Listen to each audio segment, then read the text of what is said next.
Now I have assured and affirmed that the most powerful people in this church are the ones up there. Yung mga nasa itaas. Totoo pala yun, no? Bahala na yung nasa itaas. Kung bibigyan ako ng boses o hindi. Just kidding. Thank you very much, multimedia team. Sobrang loves ko kayo. Kaya tingnan nyo naman, bagong-bago ang kanilang projector. Wala ba tayo makamay? Oh, kasi, you know, our projector is already about 15 years old. So pag kineketek ho yan, natutulog, wala kang magagawa, hindi mo siya magigising.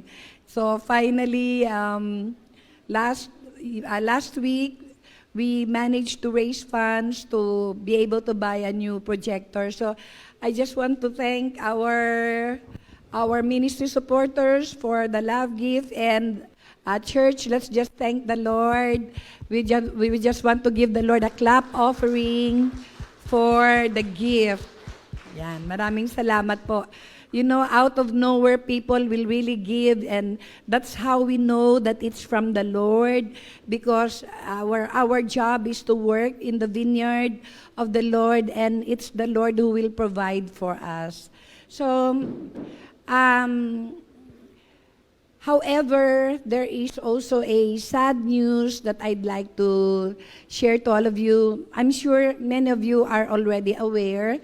If you're into social media, our beloved Congressman P.D. Barsaga had passed away yesterday, according to the report also from Mayor Jenny, his beloved wife. So official po yun. And as I invite you to stand, let's just give a 1-minute silence to honor him in our midst. You know, Congressman PD is so gracious and so generous. I remember when our road was unpaved, ito pong kalsada natin dito sa New York, talaga pong rough road yan. So kami po ni Ambassador, we request for an appointment with him. Napakadali po nilang kausapin, no? So they accommodated us, and alam nyo, when he asked what was the purpose of our visit, shinare po namin kay Congressman na ang ating pong kalsada ay baku-bako, lalo na po yung papunta dito sa church. At alam nyo, hindi po kami nagdalawang salita, hindi po tayo nagdalawang salita. That week after we visited him, I remember that was People's Day. Meron kasi silang People's Day every Friday. So, if you want to get an audience with the mayor, at the time he was mayor, you would be scheduled on a Friday. The week after, we saw the men on the road na inaano na po, binubulldozer na, tinatraktora na po yung kalsada natin. And lo and behold, we have a paved road coming to church. So, alam niyo po, I have many more stories, but this is one of the stories that really is directly related to our church. That's why this is the one that I shared with you. So I would like all of us to stand and just spend 1 minute of silence in his honor.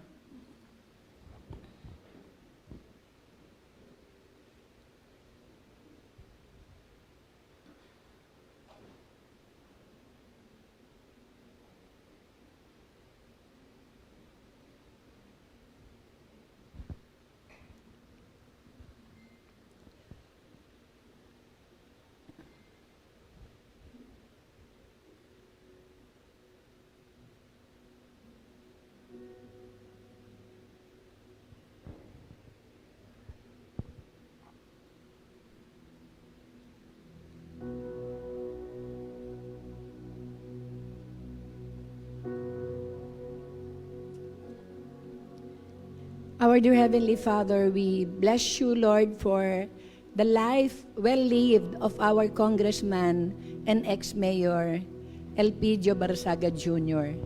Lord, we are grateful that we have a government official who is very attentive and very affectionate to his constituents, particularly, Lord, to the church. And Father, we thank you for this day is also a celebration of his life. We thank you that the progress of our city was in his heart, and that he had prepared even Mayor Jenny and all the city officials for this time of his demise. Though we are not yet prepared to let him go, but in your sovereign hands, O God, we entrust him to you. And we also entrust the city of Dasmariñas into your loving hands, because you began a good work in the life of Congressman PD, will bring it to completion until the day of Jesus Christ. And now, Lord, is reward time for him. Lord, we thank you also for the opportunity of being able to work and have served in the city government in our capacity as officers of the Convergence of Christian Churches in Dasmariñas, seeing up close and personal how he has really been so on hands in his dealings with us, and in seeing to it that the needs of every Dasmariñeño will be met according to the provisions that are going into the coffers of our treasury.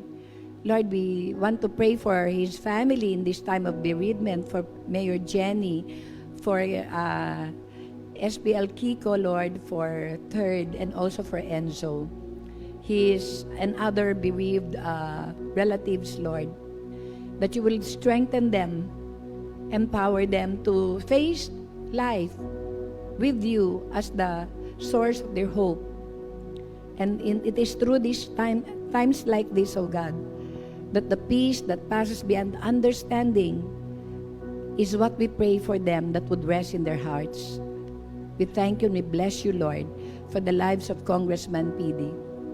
And we pray, O Lord, that all things will eventually work together for good to us who love you and who are called according to your purpose.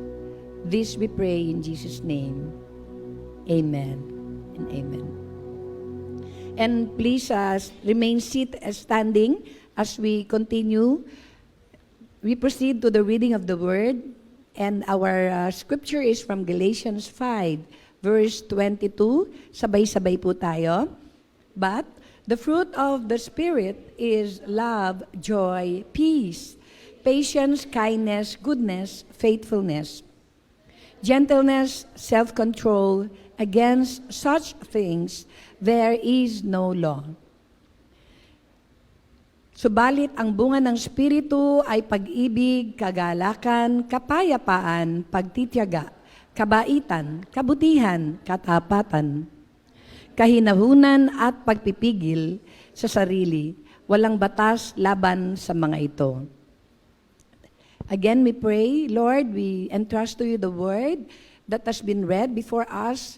We pray for the illumination of the Holy Spirit, and we also want to pray, Lord, for each one of us who will be listening to your word.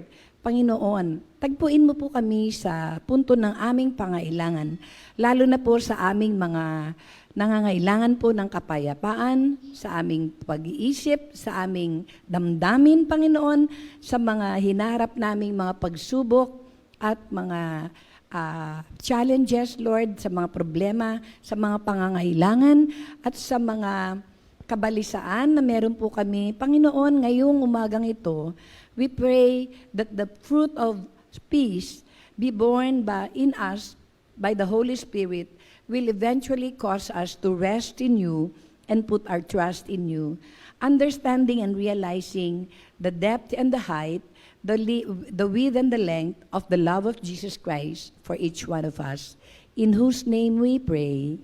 Amen and amen. We may be seated. Ayan, totoo na po yan. Our prosperous hope with the peace born by the fruit of the Holy Spirit in our life. So, ngayong umaga pong ito, ay wini-welcome ko ang aking mga kalmagangs, no? Baby, kalma. Kalma. Di po ba? So, kalma tayo ngayong umagang ito. Ang ating masaganang pag-asa sa kapayapaang bunga ng banal na Espiritu sa ating buhay.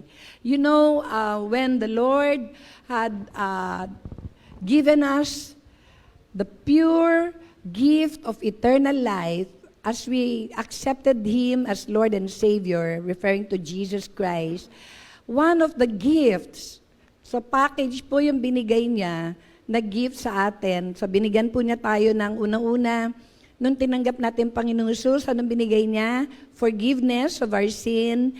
And then pangalawa po, ay binigyan po niya tayo ng right to become children of God. So ngayon, masabi po natin, anak tayo ng Diyos. Pangatlo po ay inilagak niya tayo into a spiritual family. Tingnan niyo nga po yung nasa tabi niyo. Oo. Like niyo. O, yan po ang mga binigay ni Lord. Oo. Nga spiritual family, ang ating mga kapatiran, our brothers and sisters in Christ. And then, binigyan niya po tayo ng eternal life. So, yung mga tinatanong ko po, how sure are you that you are going to heaven when we finish our journey in this earth? Ang sagot po natin dyan ay 100% because the Word of God guarantees us that by grace, so grace po ng Diyos, no, biyaya. Ang ibig po sabihin ng grace, yung hindi natin deserve, pero binigay ng Diyos sa atin dahil sa pagmamahal niya. By grace, we have been saved through faith, and it is not by works, so that no one may boast. So, we have eternal life as assured in 1 John 5:11 and 12. Assuredly, ang sinasabi doon, and this is the testimony, God has given us eternal life. Binigyan daw po tayo ng Diyos ng buhay na walang hanggan. At ang buhay na yan ay na kay Kristo Jesus. Ang sino man na pinananahanan ng anak ng Diyos, ng Panginoong Jesus, ay may buhay na walang hanggan. At ang sino man na hindi pinananahanan ng Panginoong Jesus, ay walang buhay na walang hanggan. Ganun po kasimple ang ating equation. Faith in Jesus Christ equals going to heaven. And number 5, it's a package I told you, no? Number 5 of that package of gift is the coming down of the Holy Spirit sa ating buhay. At ang banal na Espiritu po, ang siyang tatapos ng nasimulan nating kaligtasan sa Panginoong Hesus. Because from here to eternity is a long journey dahil alam naman natin na hindi pa tayo po tapos sa laban. The Lord Jesus Christ left with us the Great Commission to obey and fulfill. But of course, we do not do it not by might nor by power, but by the Holy Spirit. At kalakip po, together with the package of the gifting of the Holy Spirit coming down into our lives is His fruit.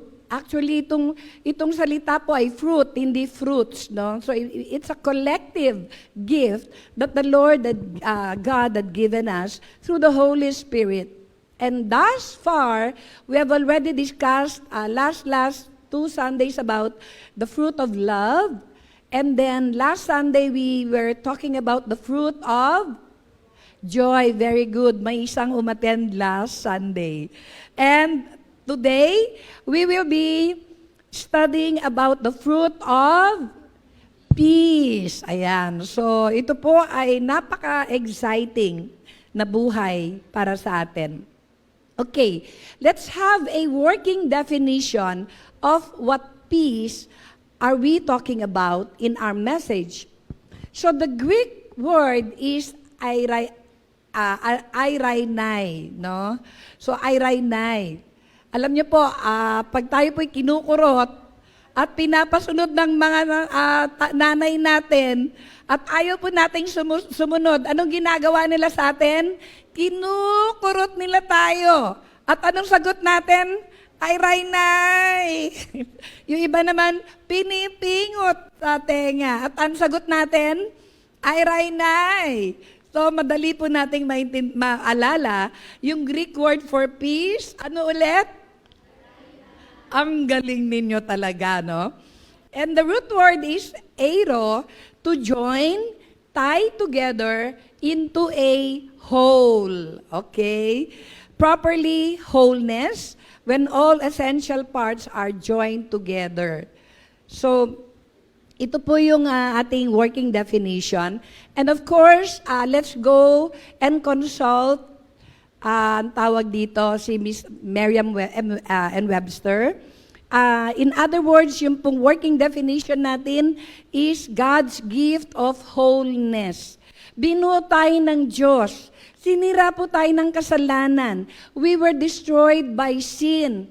We were marred by sin. We were hurt by sin. We were tainted by sin.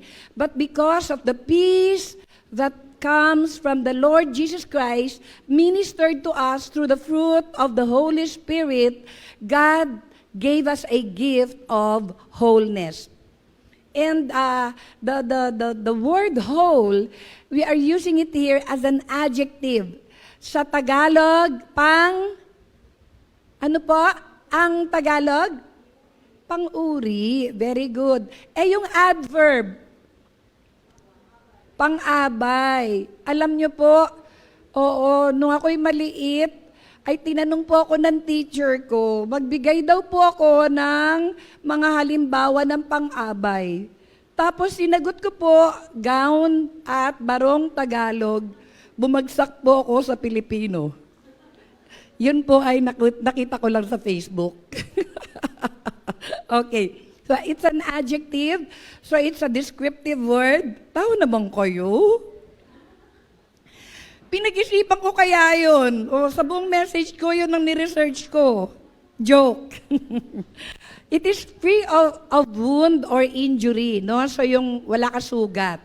And recovered from a wound or injury. O kaya naman, nagkasugat ka, tapos gumaling ka. So restored, being healed, in other words. So ito po yung working definition ng peace na atin pong tatalakayin in relation to the gift of the Holy Spirit. Nakakasunod po? Okay, letter B, ang ibig mong sabihin ng whole, o yung meron kang peace sa iyong buhay, ay malaya ka sa anumang defect. Ano ba yung defect sa Tagalog? Diferensya, no? Wala kang sira, intact ka, no? Oo. Ba't kayo natatawa? Untouched, especially by anything that harms or diminishes, entire, uninjured. So buong buo, you know, in other words, you are in a perfect condition. When the Israelites would bring an offering, normally in the form of a lamb, yung baby po na tupa, ay sinisiguro po nila na wala po siyang kahit anong blemish. O yung mga pasa-pasa, kasi alam nyo, maligalig po mga lamb. Yung mga baby tupa, maligalig po sila, no, takbon-takbo, parang pusa din. At kung saan-saan po sila nagsususuot. Kaya po, madali silang ma-injure. Kaya ang pinipili po ng mga offering, nag-o-offer yung mga tupa na talagang hindi pa marunong maglakad para hindi pa po sila injured, no? And letter C, whole, adjective means physically sound and healthy, free of disease or deformity. Ayan, walang sakit, in other words. Okay, so number 1, ang peace po na tinanggap natin as a result of the Holy Spirit is the result, o ang resulta po nito is that our physical being becomes whole. And when we say physical being, ay nagre-refer po ito sa ating physical na pagkatao. Nanunumbalik ang kaayusan ng ating physical na pagkatao. Alam niyo po, pain and physical suffering was one of the consequences of sin. Sa Genesis chapter 3 verse 16, ito pang nakasulat, To the woman, he said, I will greatly multiply your pain in childbirth. In pain, you shall deliver children, yet your desire will be for your husband, and he shall rule over you. Sinabi rin niya sa babae, dahil sa ginawa mo, dadagdagan ko ang paghihirap mo sa pagbubuntis at mararamdaman mo ang sobrang sakit sa iyong panganganak. We know that the direct meaning or application of this is in childbirth, but in general, when the fall of man came to pass, nung nagkasala po ang ating mga ninunong sina Adan at Eva, ang unang-una po na naging resulta po ng kanilang pagkakasala o ng fall o ng kasalanan ay ang kasakitan. And sickness, injury, disease became a part of the fallen humanity. But by the stripes of Jesus, we are healed. Kaya kung mababasa po natin in Isaiah 53 verse 5, this was what was promised to us, but He was pierced for our offenses. He was crushed for our wrongdoings. The punishment for our well-being was laid upon Him, and by His wounds, we are healed. Ang totoo, sinugatan siya dahil sa ating mga pagsuway, binugbog siya dahil sa ating kasamaan, ang parusang tiniis niya ang naglagay sa atin sa magandang kalagayan, at dahil sa mga sugat niya, ay gumaling tayo. Beloved, my dear brothers and sisters, what the Lord Jesus Christ has obtained for us at the cross of Calvary is the totality of our restoration that was broken, marred, and disfigured because of sin. Kaya ngayong umagang ito, as we all of us who have put their trust in the Lord Jesus Christ, were promised through the Holy Spirit that the gift that is made available to us is not only love, is not only joy, but likewise peace. And this peace has an application into our physical well-being. When Jesus promised the Holy Spirit to the disciples, He was introduced to us as what? Helper. O alam niyo po, medyo nakalulungkot in our modern day context, a helper has a very low meaning or position in our community. Kasi napunta po ito sa kasambahay. And in fact, even overseas, Filipinos were looked down because majority of the people who know Filipinos as domestic helper. But today, I would like to submit to you, my beloved brothers and sisters, that the word helper is actually a very healing and comforting word. Because a helper is someone who goes alongside with us to be able to help us into the journey of life. Sa buhay na ito, kailangan po natin ng katuwang. Kaya nga po, kahit ang pag-aasawa ay itinuturing po natin na isa pong pagkakatuwang. Nung nakita po ng Panginoon si Adan na wala pong maging fit na katuwang niya, ano pong sinabi niya before creating Eve? It is not good for man to be alone. And I will make a what? Helper. Suitable for him. Kaya nga po, even in our ministry, mga kapatid, we cannot make it this far if not for the helpers.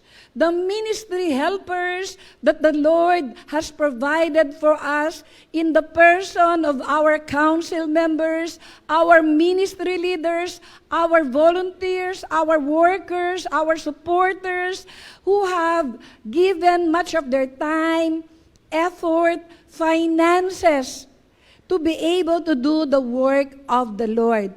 And therefore, yung word na helper is very precious. Because the helper enables us to do the task that we cannot do alone.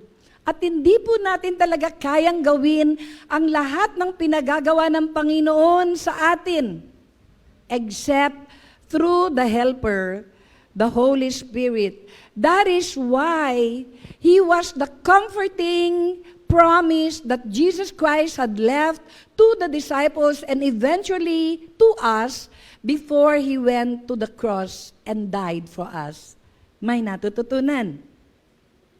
In John 14:26, but the Helper, the Holy Spirit, whom the Father will send in my name, He will teach you all things and remind you of all that I said to you. Pero kapag nakaalis na ako, ang tagatulong na walang iba kundi ang banal na Espiritu, ang ipapadala ng Ama bilang kapalit ko. Siyang magtuturo sa inyo ng lahat ng bagay at magpapaalala sa inyo ng lahat ng mga sinabi ko. The Holy Spirit, therefore, continues what Jesus Christ had ministered to us while He lived on earth. Thus, He did not leave us as orphans. Hindi ho tayo naging ulila sapagkat merong katulong, katuwang. Hindi lang ho kasambahay, kasang espiritu. Nang sa gayon ay matapos po natin ang lahat ng ipinapagawa ng Panginoon hanggang sa siya ay bumalik muli.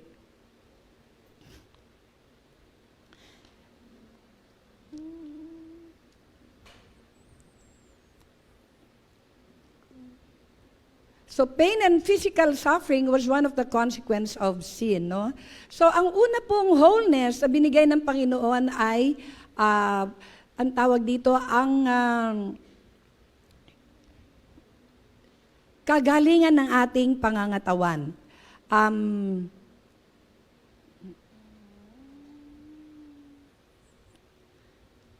May babasahin po akong scripture. And this was the time that the Acts of the Apostles was enforced. Alam naman po natin, pag-akyat po ng Panginoong Hesus to heaven, ay iniwan po niya ang banal na Espiritu. And in Acts 1:8, when the disciples, when the apostles received the Holy Spirit in power and in authority, they began to preach the good news of salvation about the Lord Jesus Christ in the same power of the Holy Spirit. And in Acts chapter 14, I will read to you a story that happened showing that power. No? In Acts 14:8, in Lystra, a man was sitting whose feet were incapacitated. He had been disabled from his mother's womb and had never walked. This man was listening to Paul as he spoke.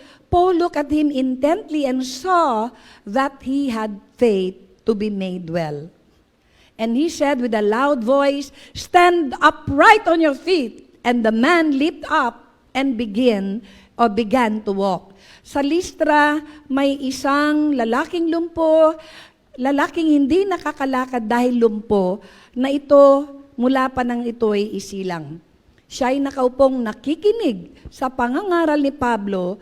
Nang makita ni Pablo ng lumpo ay may pananampalatayang siya ay mapagaling, tinitigan niya ang lumpo. At malakas na sinabi, "Tumayo ka ng tuwid," lumuksong lalaki at nagsimulang maglakad. So from this word, I will give 3 points. 1.1, the entry point of peace or physical wholeness in our life is through hearing the word. Say with me, hearing the word, no? So kailangan po ay marinig nung may sakit ang salita ng Diyos. Balikan natin yung verse 9. This man was listening to Paul as he spoke. Paul looked at him intently and saw that he had faith to be made well. So anong ginagawa nung may sakit na lumpo? Anong ginagawa niya? Nakikinig siya. Oo, ng Spotify. Tama? Hindi. Oo. Anong pinapakinggan niya? Si Apostol Pablong nangangaral. And I believe that it is about the good news of salvation of the Lord Jesus Christ, no? So ito po ang pinapakinggan niya. Mga kapatid, it is very important that the preaching of the Word of God should be made para po sa wholeness ng isang tao. Our prosperous hope is that while we, in some point or the other, have been marred, have been hurt, have been damaged by sin, and this was made manifest through physical illness, minsan tatanungin niyo ko, bakit po nagkasakit itong taong to? Bakit po nangyari sa kanya ito? I believe that just like the Lord Jesus Christ had answered, it is for the glory of God to be revealed. So kailangan po na may mangaral muna sa salita, no? It is very important. And I remember when we went to a deliverance ministry, ang amin pong, ang tawag dito, ang amin pong pupuntahan ay isang buntis. At I was called to minister to this pregnant woman dahil siya po ay sinasaniban ng masamang spiritu. At nag-iiba din po yung boses niya. At talagang meron pong spiritu na umaali sa kanya. At pag siya po'y sinusumpong, ay marami pong talagang nadidisturb sa community. So when I went there, sobra po akong worried. Why am I worried? Because of the complexity of the situation. I know that the demonic influence in her life can cause havoc and could hurt her. At yung baby, kasi I was told na 4 months pong pregnant yung babae. So talaga pong nag-isip ako ng paraan kung paano ko maliligtas o masa-safe keep yung baby na mapapalayas namin ng demonyo. So napakahirap po ng situation. And then, as I was praying, the Holy Spirit gave me a word. And what was that word? Share the gospel. So in that case, hindi po muna ako nag-proceed sa deliverance mismo na hindi ko muna kinonfront yung evil spirit para palayasin. Kung hindi, may kasama po ako noon ng mga prayer warriors at kami po'y nag-worship. We worship for 30 minutes. And after that, I shared the word. And it is very important, mga kapatid, to share the word, no? Mamaya, i-share ko sa inyo kung ano nangyari. No? Hang in there. So I will share with you 1.2. As a result of hearing the Word of God, faith comes forth to receive peace, physical wholeness. So balikan po natin yung binasa natin sa Acts. This man was listening to Paul, right? So he was listening to Paul habang nangangaral si Paul. And then, Paul looked at him intently and saw. What did Paul see? Ano pong nakita ni Apostol Pablo? Faith. Yung taong yung talagang gusto niyang gumaling. Ewan ko kung paano nakita ni Apostol Pablo, but alam niyo po, ang mga man and women of God, meron po kaming discernment.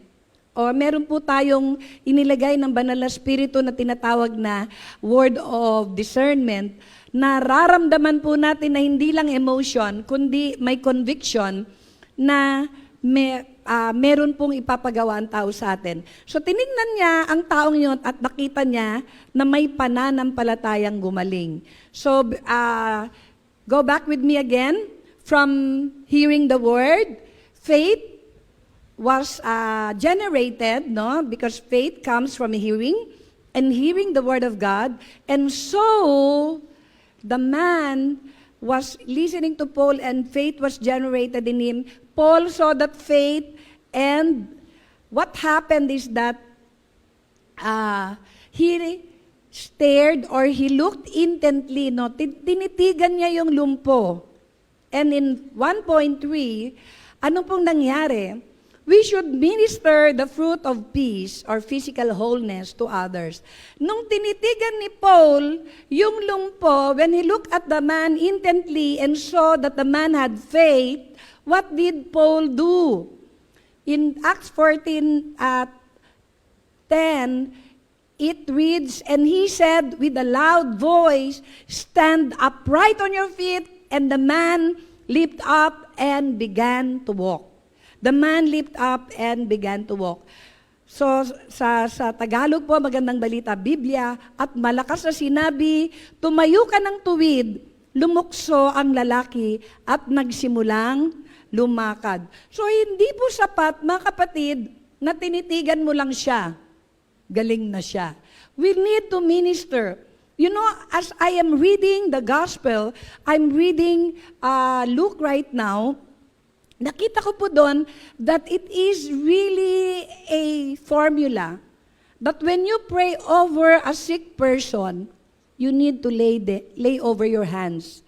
Alam niyo po, ang kamay natin is a very powerful weapon. Why? Because it is through the hands that we hurt people. Wala pa po akong nakitang bumaril ng paa. Sino po nakakita? Wala pa po akong nakitang nakasagasa ng paa. It is the hand. Right? So the hand is a very powerful implement or part of our body. But at the same time, it has the power to hurt and the power to heal. And even the Lord Jesus Christ, if you will see them manifesting, the hand is a very powerful weapon for Him or implement for Him. Alam niyo po, dito po sa Sampaloc 3, we are friends with other churches. Share ko po sa inyo yung testimony ni Pastor June Pesco. Siya po ang senior pastor ng Christ Transforming Nations in Asia, CTNA, and they were going to Taiwan. At alam niyo po, sobra ho silang mangha, pati siya. Kasi nagugulat po siya, meron pong tao doon na, ang tawag dito, hindi po makapagsalita. Pinatungan po niya ng kamay at nung sumunod na araw, at sumunod na meeting, nakapagsalita na. Meron po doon na hindi makarinig. Nung pinatungan ng kamay, nakarinig na. Mga kapatid, we need to minister the peace of God. In the same way that we use the hand to effect hurt, we need to minister our hand for peace. May natututunan. Baring sabihin nyo, Pastora, kamay lang ito. But you know what? These hands were created by the Lord for implementing peace towards one another. Our hand is very powerful. Alam niyo po, please excuse me, I will use my hand to make a gesture, pero I just want to make a story. Meron pong nabasa akong kwento. It's about a taxi driver na kinap po ng isang private vehicle at pagkat po sa kanya ay ginanunan po siya. Dirty finger. No po? At ang nangyari po, sa sobrang galit ng taxi driver, kinat na siya, ginanunan pa siya, ay inatake po sa puso. Dire-diretso po sa ospital and dead on arrival. And at the same time, kahit po sa daan, yung kamay natin very powerful. Alam niyo po, tawag dito, pagliliko po ako, siyempre gagamitan ko ng magandang mukha. No? Pero pagliliko po ako, gaganon po ako dun sa mga dumidiretso. And you know what? Nagbibigay po sila. They give way. Tapos, iilawan po nila ako ng doble. Ibig sabihin, sige, dumaan ka na. So our hands are very powerful, mga kapatid. We can minister peace through our hand. Our hands can make many gestures. No? Pag ginanon natin ito, di ba, ay talagang napapahinuhod po natin yung mga kausap natin. Ano? At talaga pong nagbibigay ito ng power na gawin natin, na i-minister natin ang Panginoon. So therefore, balik po tayo dun sa sinaniban ng demonyo. So I shared the Word of God. So I shared the 4 spiritual laws. And then, faith was generated. And I led that woman to say the sinner's prayer and receive Jesus Christ. Pero alam niyo po, sa kamanghaan ko, pagdating po dun sa linya na, Panginoong Hesus, tinatanggap kita. Sabihin niyo nga, kaya niyo sabihin, Panginoong Hesus, tinatanggap kita. But you know that woman, pagdating po ng Panginoong Hesus, hinihimatay. Yun pala, naghihimatay-himatayan yung demonyo. Inaano siya, pinapatulog siya. Tapos sinabi ko sa kanya, gamitin ko lang yung pangalan ni ate na lang. No? Ate, sabi ko, sabihin mo, Panginoong Hesus, tinatanggap kita. Tapos ang dami niya sinasabi sa akin, hindi ko po kaya. Gumaganon siya. Sabihin mo, ate, Panginoong Hesus, tinatanggap kita, hindi ko po kaya. Gumaganon. Sabihin mo, ate, Panginoong Hesus, tinatanggap kita. And finally, hindi ko mabilang ko ilang beses ko siyang sinabihan nun. Paulit-ulit lang po ako na para akong sirang plaka. Paulit-ulit ako na para akong sirang plaka. Paulit-ulit lang ako na para akong sirang plaka. Paulit-ulit lang ako talaga ako na para akong sirang plaka. Then finally,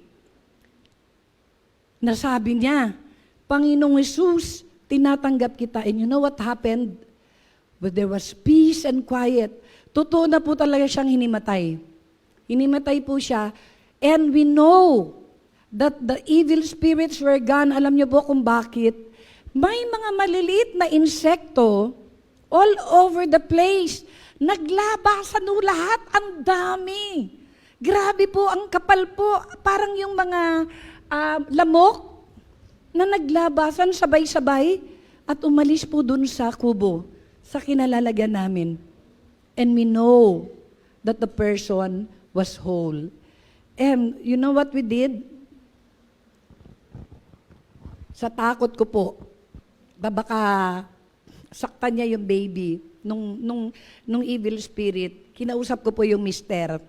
Sabi ko, Kuya, hold Ate's hand on the right hand. I will hold on the left. So nagde-deliverance po kami, hawak ko yung kamay ni ate. Para lang siguradong hindi niya ganunin yung baby, nung demonyo. No? Because the evil one was still there. At ganun din si Kuya. Sabi ko, Kuya, whatever happens, wag mong bibitiwan ang kamay ni ate. And the deliverance took place. Mga kapatid, the peace of Jesus Christ is for our physical well-being. That's why we have prosperous hope. Minsan, isinusuko na po ng doktor ang ating mga medical condition. I remember one time, meron pong barangay official na nagpaparay sa amin kasi sabi daw po ng doktor sa kanya, nung tinanong niya, Dok, may pag-asa pa ba akong gumaling? Ang isinagot lang po ng doktor sa kanya ay, kung malakas ka sa itaas. At dahil yun po yung narinig niya, if you will have favor from above, then he called us out. All pastors, sabi niya, please pray for me. Because the prescription of the doctor to me is the favor of God. If I get the favor of God, I will get healed. And so all of us pastors, hindi ko mabilang kung ilan kami, siguro there were 5 of us, surrounded that person, and we prayed and ministered to him, and talaga pong gumaling po siya. Hallelujah. So that is our prosperous hope, mga kapatid. Yes, let's give the clap offering to the Lord. That is our hope. We are not hopeless.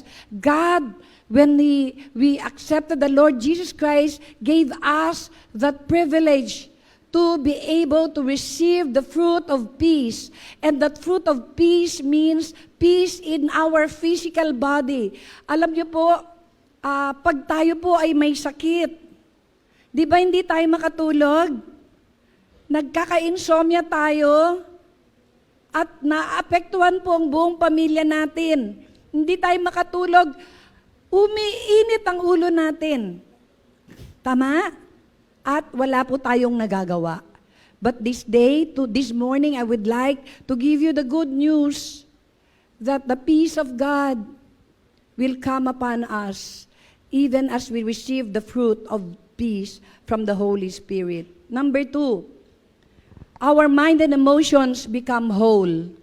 Our mind and emotions become whole.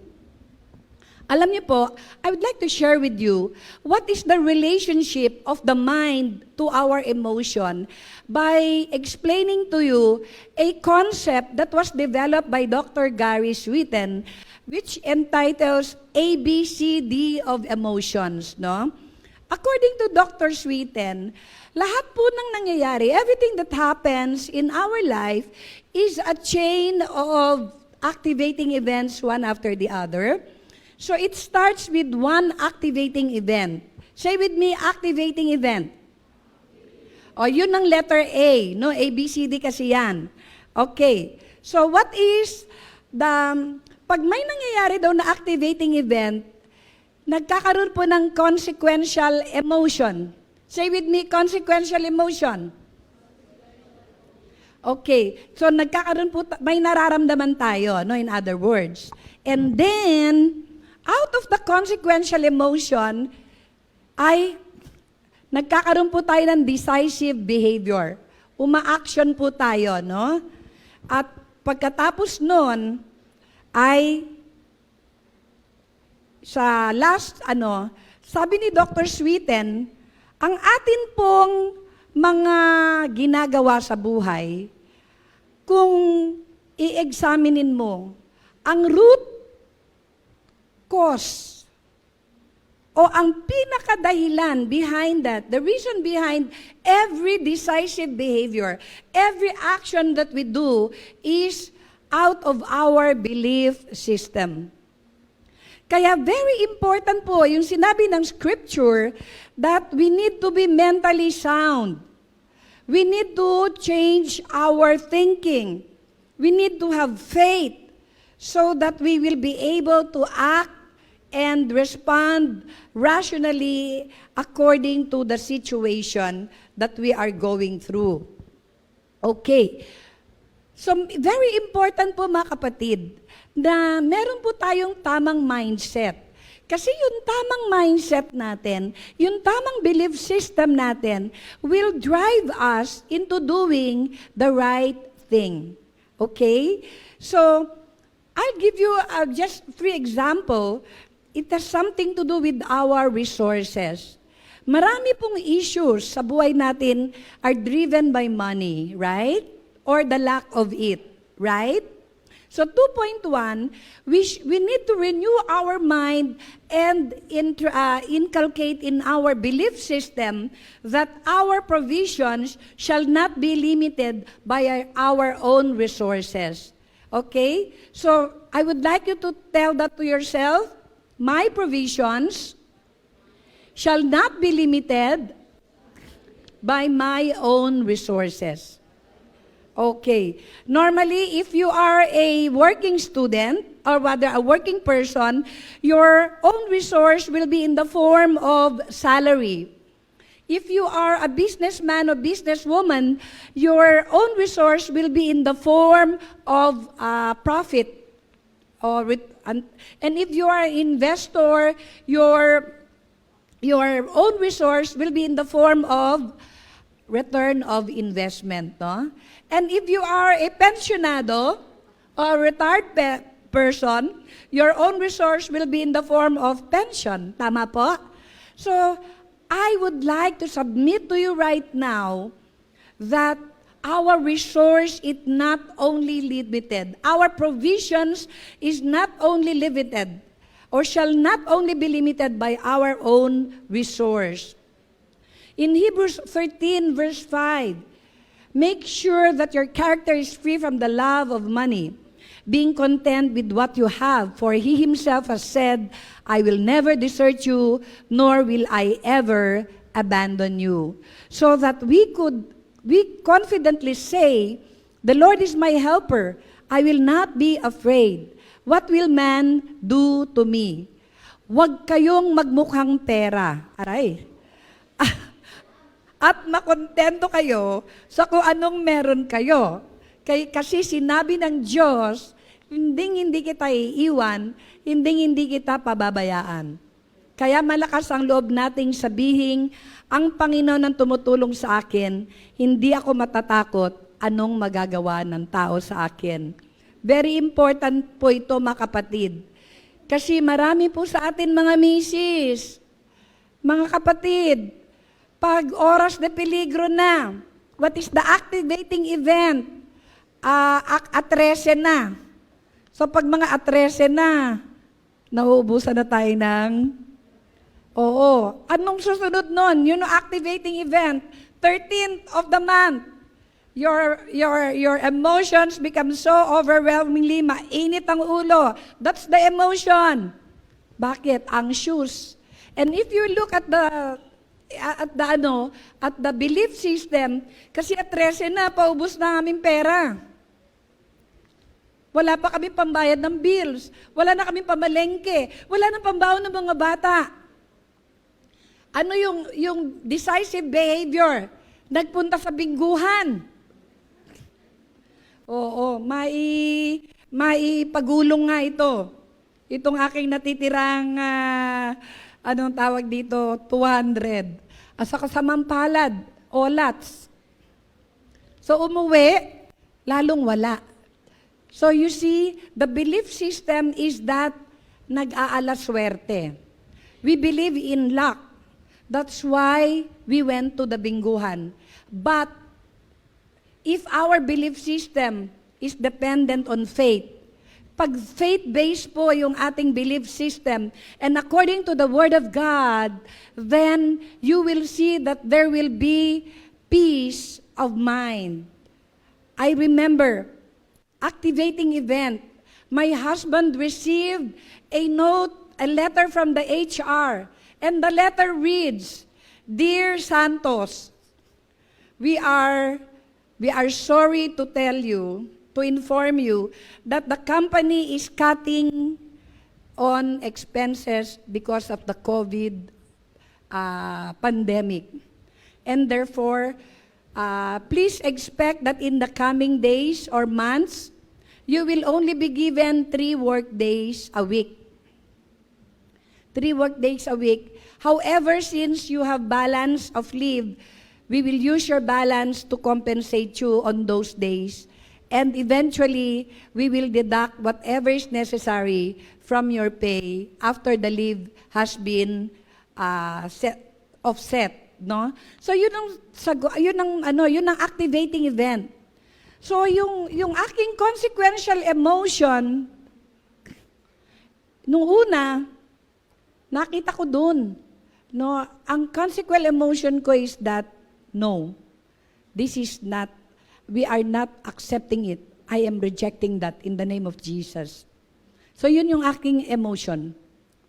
I was unmoved. I said, I will not accept that letter in my heart, in our family. That is not true. So anong ginawa namin?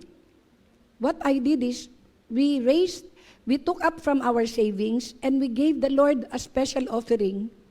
And we said, Lord, we will use these funds to buy food. We will give it to the pastors because I'm a pastor and my provision is from you. I will give this to you. And we gave it to the Lord. We bought bread, rice, and eggs. And I gave it to our chairman. And I said, Chairman, pakidistribute na lang po ito. Hindi po masyadong madami. Pero kayo po nakakakilala ko sino yung mga nangailangan. So please help me identify who are in need and give this to them. And you know what? That was April. We received the letter. May, June, July.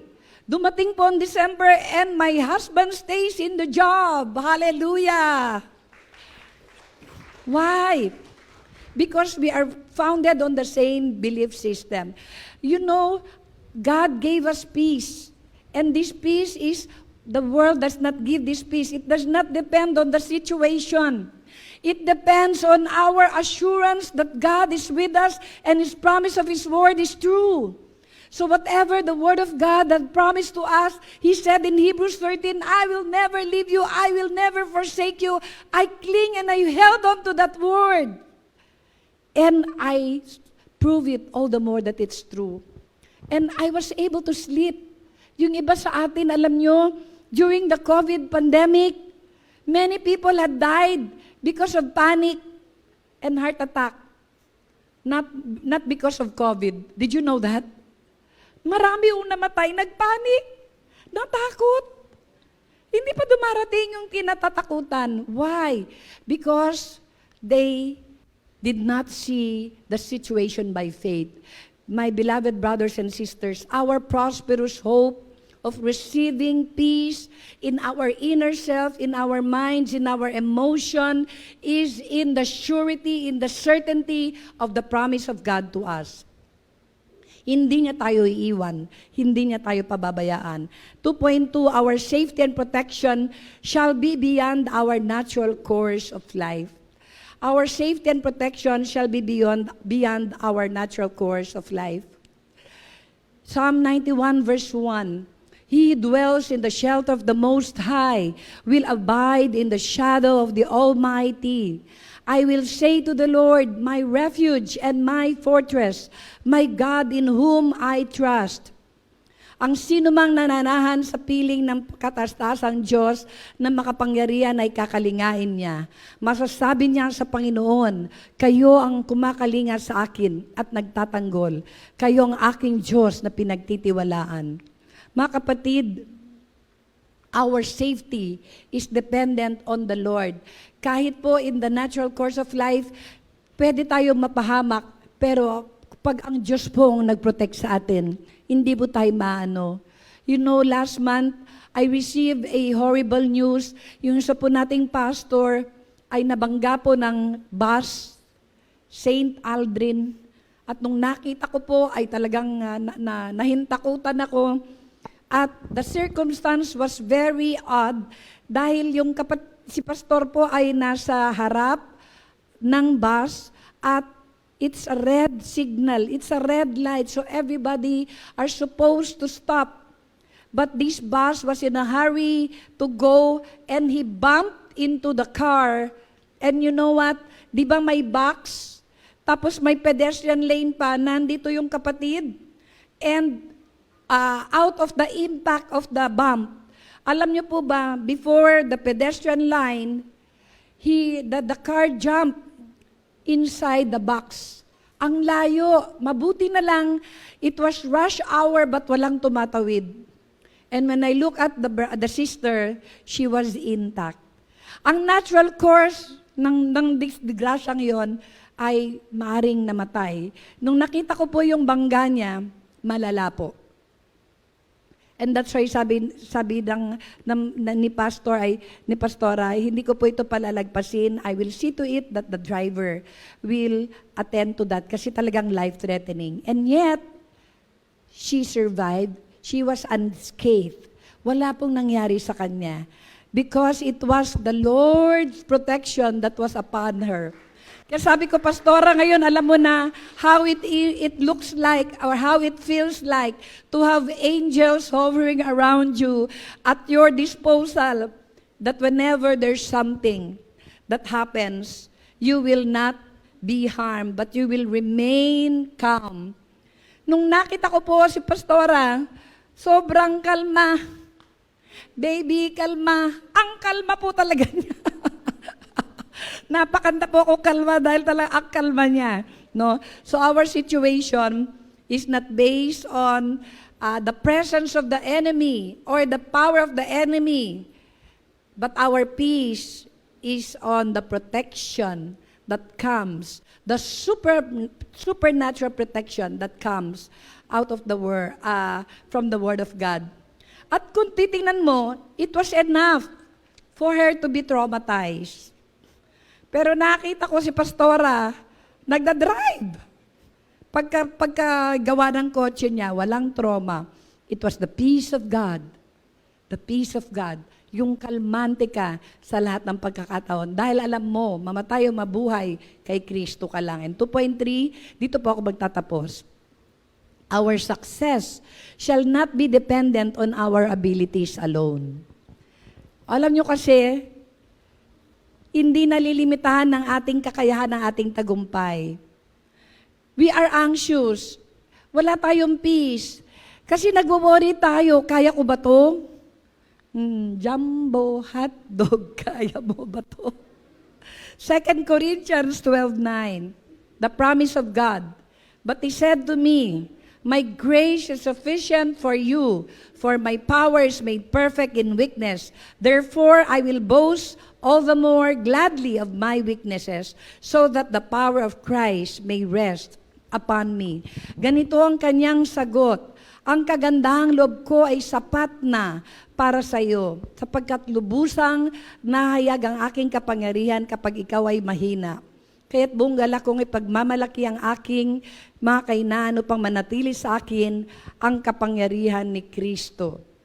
Alam niyo mga kapatid, I was so encouraged. Umattend po ako ng pastors, administrators, and Principals Convention ng School of Tomorrow. There's this testimony from Pastor Atok. Napakalaki na po ng School of Tomorrow nila sa Mindanao. But they started from scratch. But by the grace of God, kung titignan niyo po si Pastor, wala po siyang kakayahan, wala po siyang pambili ng kahit anong sasakyan and everything. But by the grace of God, when God told him to put up a school, alam niyo po, napakalaki na ng ministry niya. Nung tinanong niya kung kaya ko ba ito, ang naging sagot niya ay hindi. So wag po tayong ma-stress pag nalaman po natin na hindi natin kaya. Sapagkat kung iyan po ay pinagawa ng Diyos sa atin, the God of Abraham, of Isaac, and Jacob will be with you all the way. Jesus Christ had promised, lo, I will be with you always till the ends of the earth. And Jesus Christ had even provided the Holy Spirit to help us as our helper. Alam nyo, I have shared this, but I found the verse, so I would like to repeat again. There was a time na ang God's Dancing Warriors po, we competed in a dance contest, pero hindi po para sa anumang bagay. They were looking for a dance crew that will provide the dance steps for the Vacation Bible School. Ang ating pong mga dancers at that time, they were neophytes. Kapapasok lang nung iba, yung iba kapupunas lang, kagagaling lang po sa higaan, napadaan lang, nagsayaw na. Mga ganun tipo po yung mga dancers natin, and we joined. And I didn't, 1 week before the competition, I was not in peace. Sobra po akong tawag dito, bothered. Kasi sabi ko, paano ba kami mananalo nito? But I don't want to share it to them at that time kasi ayoko sila ma-discourage. Sabi ko, how can we win? These are all dancers from other churches. I'm sure yung mga pastor nila nagpe-pray din. Yung mga intercessors nila nagpe-pray din. I'm sure nagpa-practice din sila. I'm sure nagpapaturo din sila. What can we have as our edge? And the answer, humanly speaking, is wala. So sabi ko, kailang din na kami makaurong. Nandun na kami, nakapag-audition na kami. And in one of my quiet time, in Proverbs 16:7, ito po sinabi ng Diyos. Ako po yan, tinakpan ko na lang kasi gusto ko lang po ma-magnify the Word of God. When a man's ways please the Lord, He makes even his enemies to be at peace with him. Kapag kinalulugdan ng Panginoon ng ating pamumuhay, kahit ng ating kaaway ay gagawin niyang ating kaibigan. Let's face it, not all of us are free from enemies. Meron nga ako nabasa sa Facebook, ang sakit daw ng na may mananaksak sa'yo. Pero ang pinakamasakit daw ay yung pag humarap ka dun sa may hawak ng punyal, yung kaibigan mo pala ang may hawak. Right? Mga kapatid, panghawakan niyo po ito. kapag kinalugdan ng Panginoon nating pamumuhay, kahit ng kaaway, gagawin niya ating kaibigan. When we have enemies, what do we miss? Peace. Wala kang katahimikan. Hindi mo alam kung paano kanya sisiraan. In this age of social media, you will just be dragged into scandalous accusations. Pwedeng i-cut and paste yung sinabi mo para maging incriminating against you. Tama? Hindi naman yun ang sinabi ko pero kinat niya. Kaya naging parang ang sama ng pagkakabasa pag kinat and paste. Tapos remember si Amalayer? Di po ba? Kinat yung kanyang yung video, pinost yung akala mo ay nanlalait siya ng gwardya. And it destroyed her. Thank God somebody reached out to her. She's a Christian now. Nakasama daw po siya ni Teacher Jenna sa convention. Or rather sa klase. She was taking up a class in masteral counseling because of that situation. You don't have peace. Hindi mo alam kung sino sasaksak sa likod mo. But you know what? Pinanghawakan ko po ito. What is my job? To be pleasing to the Lord. Mga kapatid, wala po tayong control sa gagawin ng ibang tao sa atin. Please remember that. We do not have control. And sometimes, may kasabihan tayo, respect is earned, not demanded. Tama? At 57 years old, I am happy to tell you, mali yan. Alam niyo kung bakit? At 57 years old, I learned that respect is neither earned or demanded. Hindi mo pwedeng i-earn, hindi mo rin pwedeng ma-demand. Bakit kanyo? Kasi hindi ito about sa'yo. Sometimes, we are so hurt. Sa dami na itinulong ko sa'yo, bakit ganyan pa rin ginawa mo sa akin? Ang galing ko, no?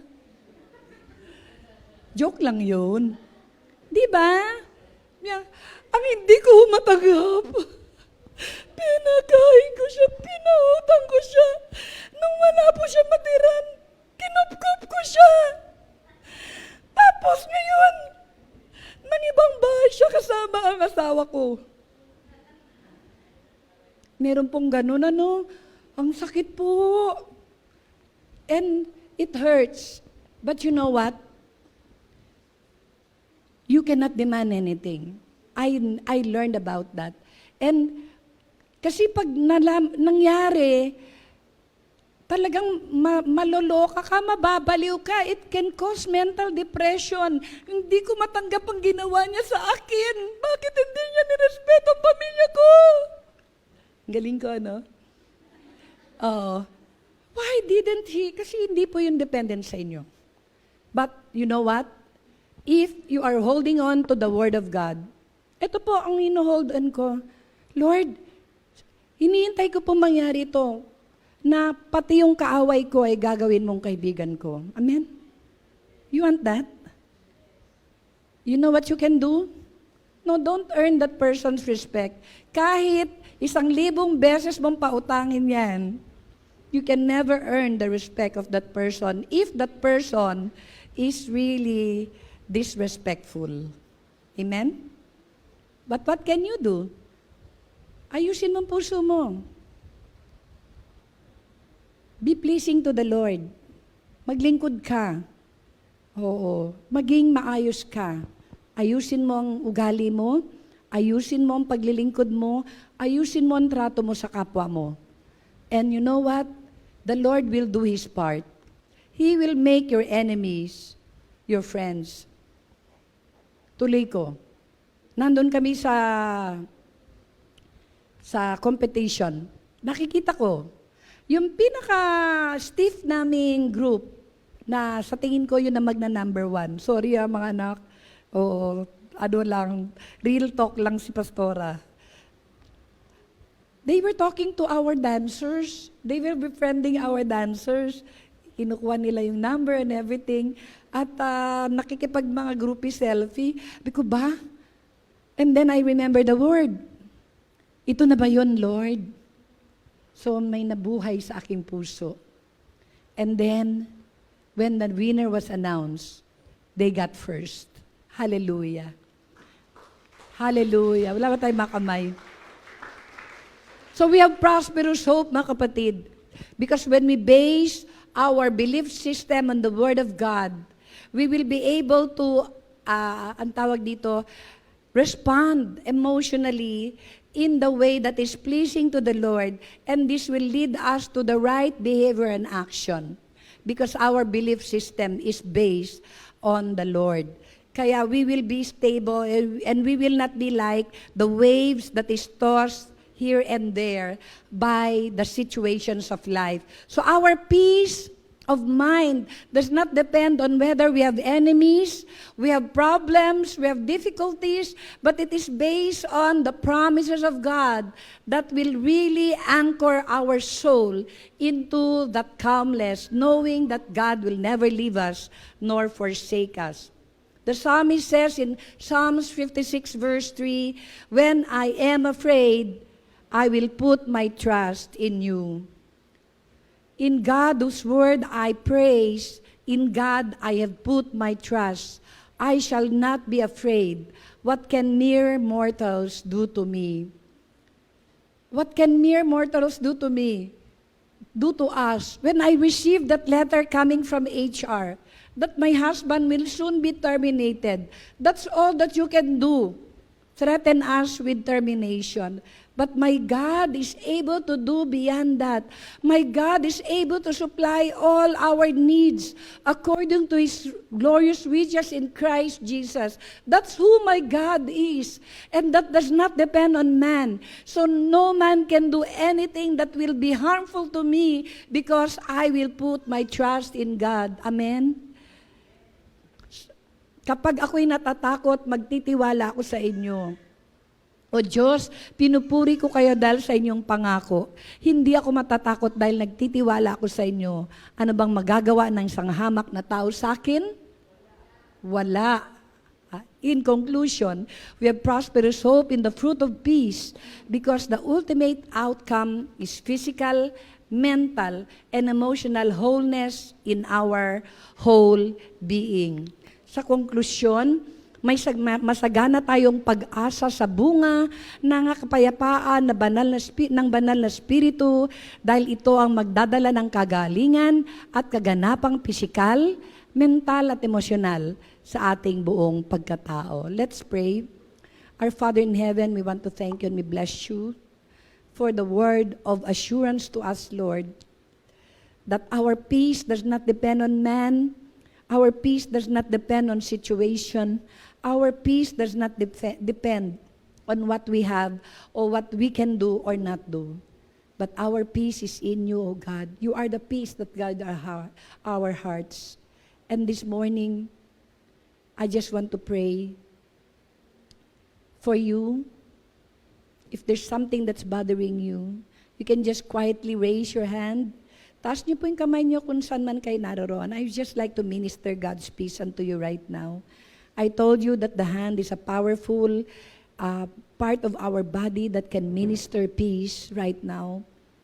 And whatever you are there right now, yes, just lift up your hands to Lord.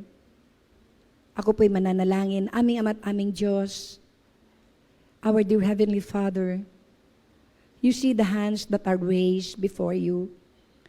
Lord, they are bothered by the threats of men. They are bothered by the bigness of the problem. They are bothered by the many needs financially, materially, that looking at their own resources, there's no way that they can solve the worries that they are facing right now. But thanks be to God who leads us into triumph in Christ Jesus. And therefore, I minister peace to them, Lord, right now. The peace that is not of the world, the peace that cometh beyond human understanding is right now theirs in the name of Jesus. And Lord, the God of the universe you are now aligning, Lord, resources. You are now putting together people, O Lord. You are now resolving issues, O Lord, on behalf and in favor of your children. And even right now, O God, we come before you with peace of heart and mind and body, O God. We can rest in you, O Lord, because you will keep us in perfect peace because we trust in you. Lord, we thank you. We bless you. In Jesus' name, amen. Let's worship the Lord.